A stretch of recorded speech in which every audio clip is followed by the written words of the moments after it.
Hello, ladies, gentlemen, and whoever or whatever you identify as.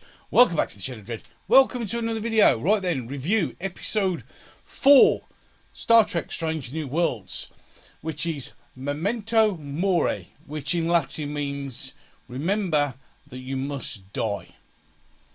And there's a few other episodes which will be scrolling along the bottom here, because it's not the first time that Star Trek has used Latin names for episodes. So, as they scroll on the bottom, we'll go into this episode. Right then, episode 4 in, as I said, it was the last 3 episodes. Okay, there are always canon issues, there always will be, I guess. But this one in particular is thoroughly enjoyable, because we get some harkbacks to a few other memorable Star Trek episodes. Remember, ladies and gentlemen, before I go any further, there will be spoilers in this one, so if you don't want to watch any spoilers or listening, then just go watch it and come back if you can. Any case, so we have throwbacks to the Battle of the Mutara Nebula in Star Trek Wrath of Khan, which, without any shadow of a doubt, is the best Star Trek movie ever made and the best Star Trek space battle ever made. And it harks back to this. We also have harking back to one of my favourite episodes of the original series, which was Balance of Terror, which is without doubt my all-time favourite episode of the original series, because it harks back to how I see Star Trek. They're not ships, they're submarines. This is a submarine style combat where it's sensors and detecting the enemy before seeing the enemy. And Balance of Terror is just absolutely brilliant. If you haven't seen it, I suggest you get out and find a copy of it somewhere and watch it. Brilliant episode, and this is very much akin to that.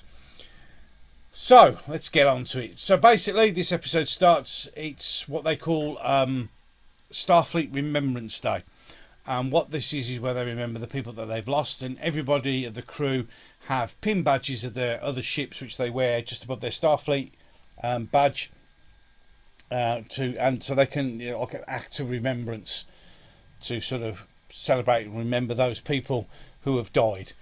And everybody wears one except Liana Noonien Singh. She won't wear hers because it was SS Puget Sound, when, of course, if you remember with the backstory that was created for her, that's the ship she was on, which they were captured by the Gorn. So she doesn't wear it for obvious reasons. It's too much of a traumatic sort of remembrance thing for her. So that's what's happening, and this is what goes for the deck. Everybody's got them on. This is also happening while the Enterprise is en route to deliver an atmospheric processor upgrade unit to Fimbus 3, a planet which obviously needs it. But as they approach the planet, they first have problems. They can't seem to get anyone.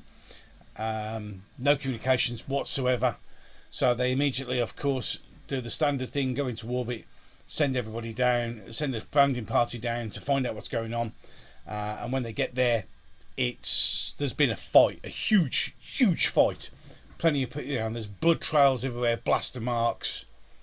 Everybody's walking around in full combat gear, which looks pretty cool. And they've got little lamps attached to their shoulders, which is really good. And it's very sort of dark, and they get startled by a dog that barks. But in the centre there's a load of blood, and you can see where the bodies have been dragged, so it's quite dark. So they realise that something has happened here, but they're not particularly sure what. So something major has gone on. Then the Enterprise detects another ship leaving or in the orbit. So it looks like some people have managed to escape in a ship. They quickly identify it as a colony ship. They get to lock them on, and we'll beam you off. They said we can't do that because it's a radioactive ore ship, and the hull plating will prevent transporter use, which is okay, fair enough. You can't do anything. So what they say is they bring the ship alongside, and they deploy basically a flexible bridge transport tube that locks in to start bringing over the survivors, which is pretty cool. Now, while they're coming off, Liana and Number One are there talking, and what happened, or we don't know. The sky was raining fire, and then there was a noise, and then when we woke up, people were gone. Now, both Number One and Liana look at each other because this starts to ring something true. So they've heard this before, and she goes, "Sky's raining a fire." She says, "Orbital plasma bombardment." In any case, as they're having this little chat and things don't run, a child runs back towards it and said, "Oh no, I'm not going back. The monsters will come." Liana goes, "What monsters? What did you see?" She said, "I didn't hear anything, but there's all I remember is the noise, and what you hear is." Liana immediately recognises that noise, hits the thing, says to the Enterprise bridge to Cat Pike, "You need to scan for low energy series." They scan and they find, lo and behold, there is a ship hiding behind a hologram. It's coming towards them. Raise shields, but they can't raise shields because the tube is in place. The tube will not allow the shields to raise. And Liana looks out the window and the ship comes spinning towards them, and she'll see up here. And she goes, "It's the Gorn," and then they fire at the thing, they hit the tube out and blow the other ship up, and quite a few people get injured.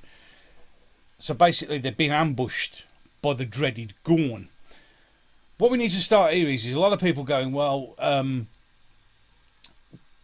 Kirk and the Enterprise crew were surprised when they saw a Gorn.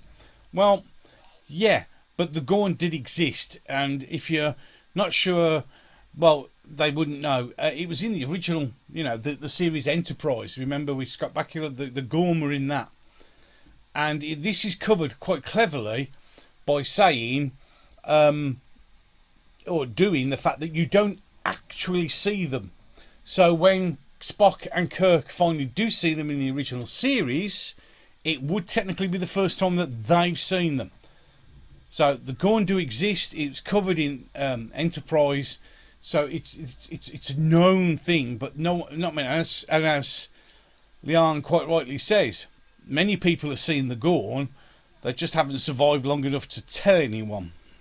So in any case, that's covered that a little bit. So the Gorn have now caught the Enterprise completely with its pants down, and they're getting absolutely hammered. Pike says, "Let's turn and fight," and Liana runs in and goes, "Sir, you can't. That's the worst thing. We need to run.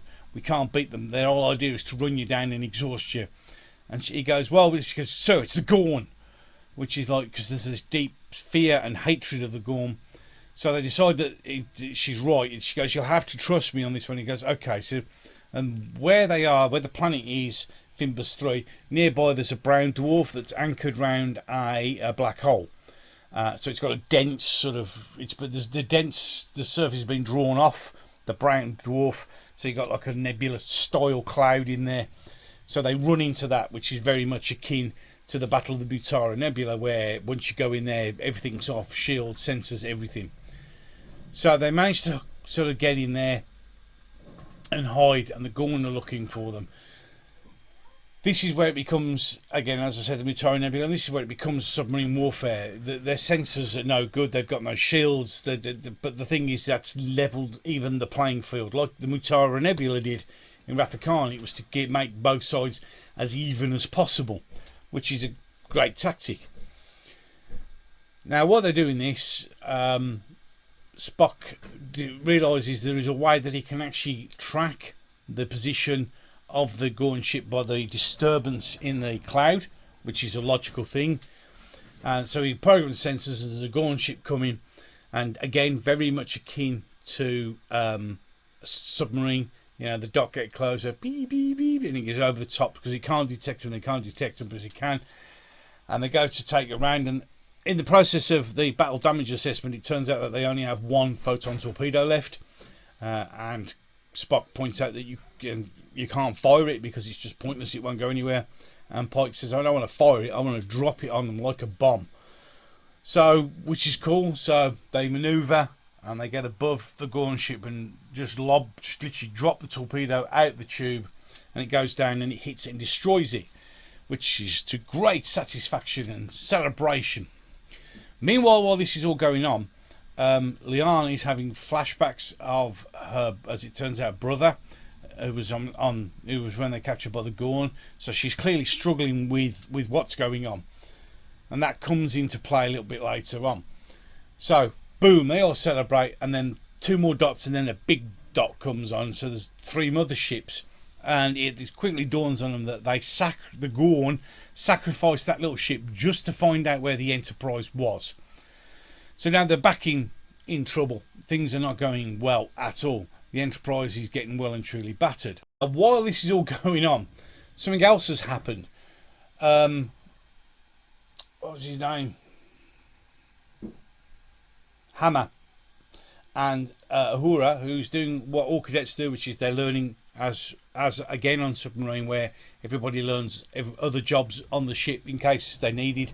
She's learning with engineering. They're down in one of the holds, dealing with or looking after and getting ready to move on the atmospheric processor. In the attack, it gets damaged. Now there's a problem because the coolant's not working, so it's going to blow up. Unfortunately, Hammer's damaged his hands, so he can't do anything. So he's got to tell Uhura what needs to be done. So what we've got here is, which I like, is like you've sort of got 2 levels of peril. You've got the Enterprise fighting the Gorn and the problems with the Gorn. Meanwhile, down in the cargo hold, you now have a potential bomb that's needing to be dealt with just 2 people. So we've got that going on, as well as what's going on with the Enterprise. The Enterprise is not in good shape. So we now have them being pursued by 2 smaller ships and a big Gorn ship. Now Pike knows there's no weapons left, so what he decides to do is he asks, can we get closer to the black hole? Which is not a good idea. But he said, but as we get closer, closer to the brown dwarf, where the pressure will increase. And they go, well, yeah, but the pressure will crush the hull. And he goes, no, don't you worry. The Enterprise will go through. And again, it's crushing the hull, the pressure. He said, so he goes, they pilot the ship deeper towards the brown dwarf, where the gravitational pressure is so much. And one of the Gorn ships follows him, and it just gets really close, but then it implodes, which is a pretty good thing. You actually see it crunch, which is exactly what happens to a submarine when it goes beyond its crush death. It gets crushed. So they now killed 2 Gorn, but there's still the big one and the little one, which of course is causing a bit of a problem. So this is what I can see, the parallels now between the Balance of Terror. Just to let you know, I've did a little bit of research. It's season 1, episode 14, if you need to go through it. Now, what we got here now is, it's more an hour tactical game of chess. It's absolutely brilliant, where you've got to outmaneuver each other, but of course the enemy will improvise. And this is going so well. The pacing in this episode is brilliant. The tension is brilliant. The fact that you've got another issue going on in the cargo hold, which could potentially destroy the ship any case, is another brilliant idea. It's absolutely fantastic. It's really, really enjoyable. So now we've understood the Enterprise could take the crushing damage, but the Gorn, that's a food replacement. Now the Gorn ship can't take it, but I'm sure the bigger one can. They need to get some communications, so they launch the Galileo shuttle. It's a very dodgy one, but in any case, as they're flying, it's Spock and Noonien Singh volunteer.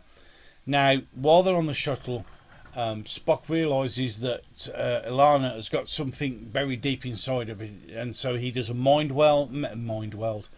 I literally can't speak today. Not a meld.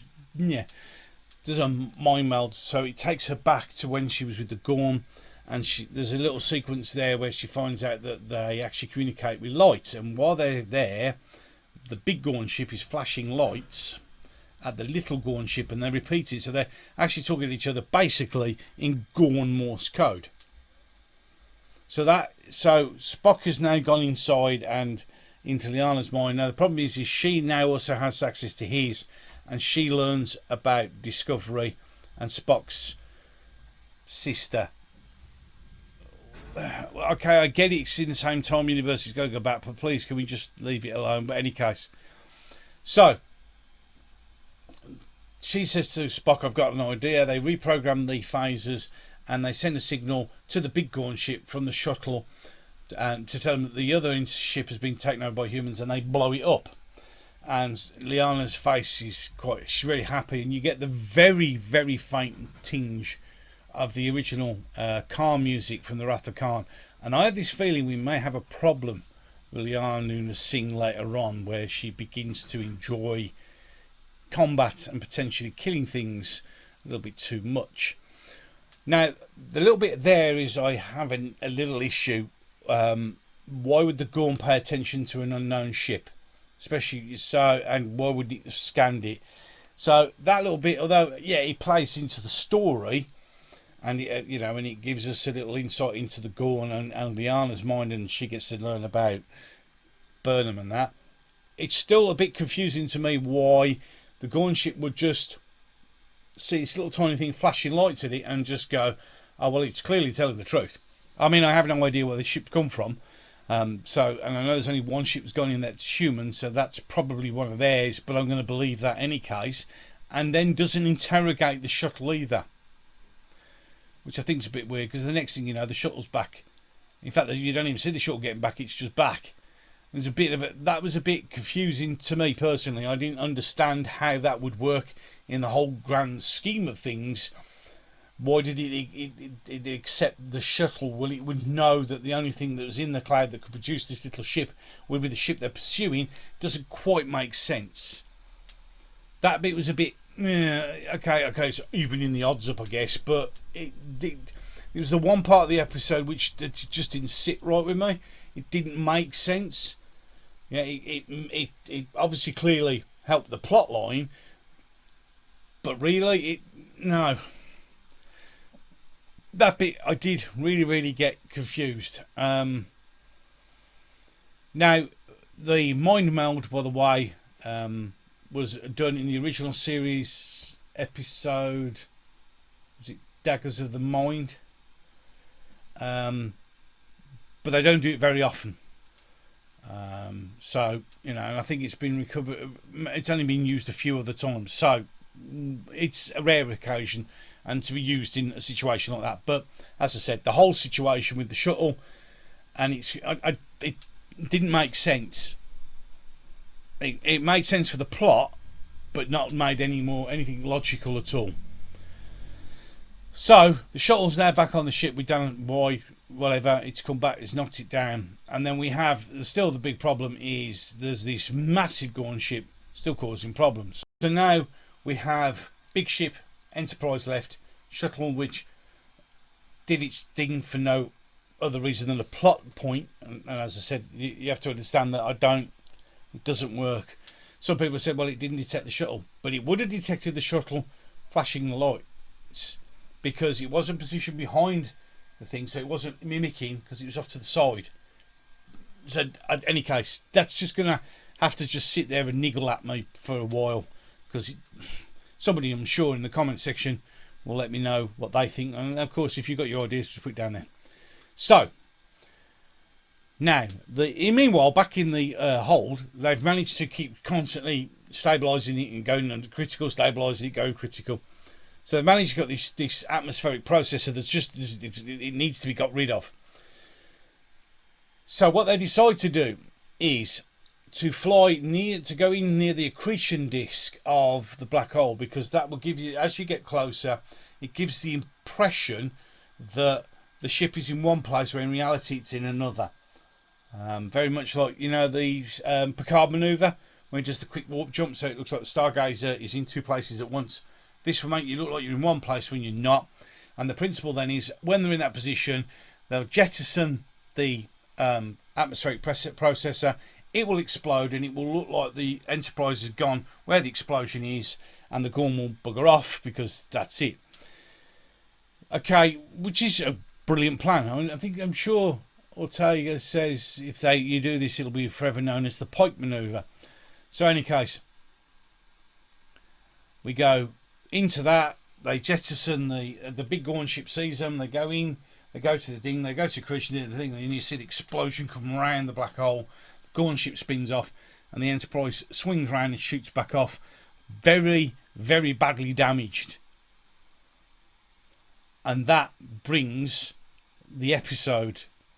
Well, we have a little bit about Liana finally puts a Puget Sound thing back on, so it's all sort of a closure to that. But that's it. But to be honest, it was absolutely fantastic. A really enjoyable episode. We're 4 episodes in now. Well, actually, I think we're 6 episodes in now. I'm running a bit behind because of a family wedding, etc. It was enjoyable. I thought the pacing was right. It was nice to have the 2 problems, the Enterprise and the processor problem. It was nice to see Uhura and Hammer working together. Hammer unable to work because he's broken hands, telling her what to do. It was good. It was enjoyable. As I said, I think we might have a problem with Liana, whatever they want to call her, later on, because she's got the Noonien Singh blood in her for sure. Interaction with the crew was great. I'm really enjoying the crew interaction. It's like the little bit when they're talking about coming flying near the brown dwarf. It's anchored round a black hole, and Ortega goes, "How big of a black hole?" And he goes, "Just one problem at a time." You don't get moments where it breaks, so we get a big explanation of what's going on. They just get on with the job, and I like it. I like the interaction with the crew. It's enjoyable. This was brilliant.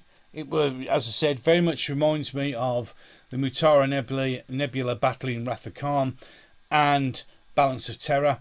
As I said, it reminds me very much of the old war films with submarines, above us the waves and things like that.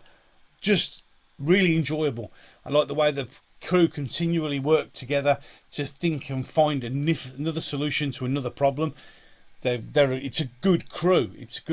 Pike's a brilliant captain of the ship. He has ultimate faith in the ship.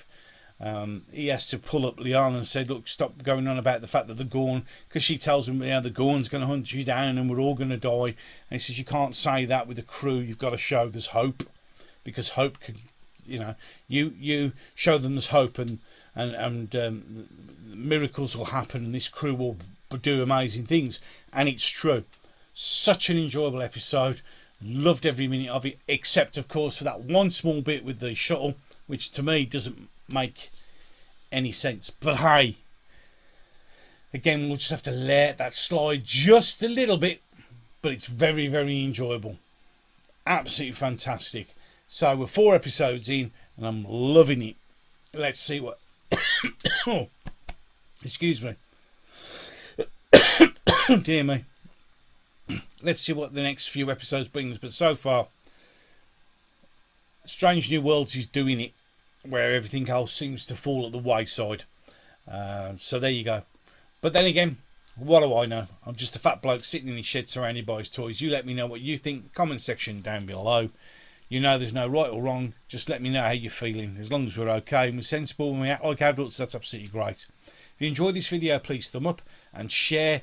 If you want to see some more videos on my reviews of the series of Star Trek as it goes on, my Doctor Who stuff and all the other things I do on my channel, just hit the subscribe button right next to there's a bell. Ding the bell. You should get notification from YouTube I've done another video. And with that, and as always, and until the next one, ladies and gentlemen, I'm going to love you and leave you. Thank you so much for watching.